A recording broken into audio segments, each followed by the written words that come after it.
Hi, this is Mr. Hebert, and I want to talk to you about the point-slope form of a line. We often see it written like this: y minus the y-coordinate of the point equals m, the slope, times the quantity x minus the x-coordinate of the point. Now sometimes people read this x sub 1 or y sub 1 or just x1 or y1. What it means is a particular value of x, a particular value of y.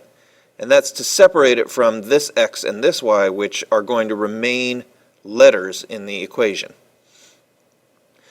So what you do in the point-slope form is you take your point, let's say 6 comma 7, and you substitute it for these coordinates. So 6 goes here in the place of x sub 1, 7 goes here in the place of y sub 1.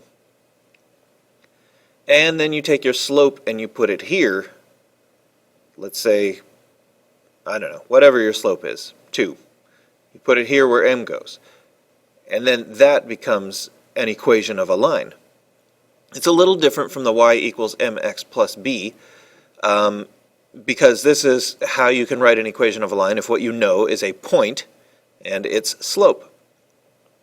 Now I've rewritten it here with h and k as coordinates of a point, mainly because I wasn't sure if my graphing calculator, Desmos.com, was going to handle this x sub 1 and y sub 1 business. So let's go to Desmos and take a look.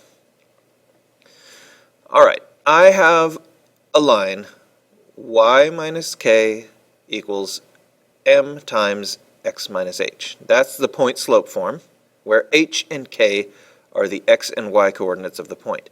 And I've also put that point here as well, h comma k. And there's the point. And lo and behold, the line does in fact go through the point. Right now I've got my slope of negative 11. Now one of the reasons why point-slope form is so valuable is because suppose we're trying to draw a line that looks like this. It's way steep, and its y-intercept is not on the graph. That's the key thing here. If its y-intercept was on the graph, we could use slope-intercept form, but it's not.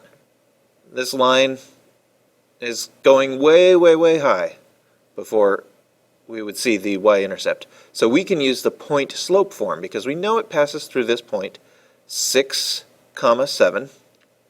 And we can figure out by counting that its slope is negative 11. In other words, it goes down 11 points before finally going over 1 point.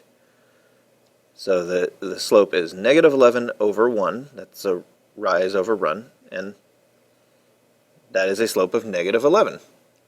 So now we could write y minus 7 equals negative 11 times x minus 6. And we would get that line.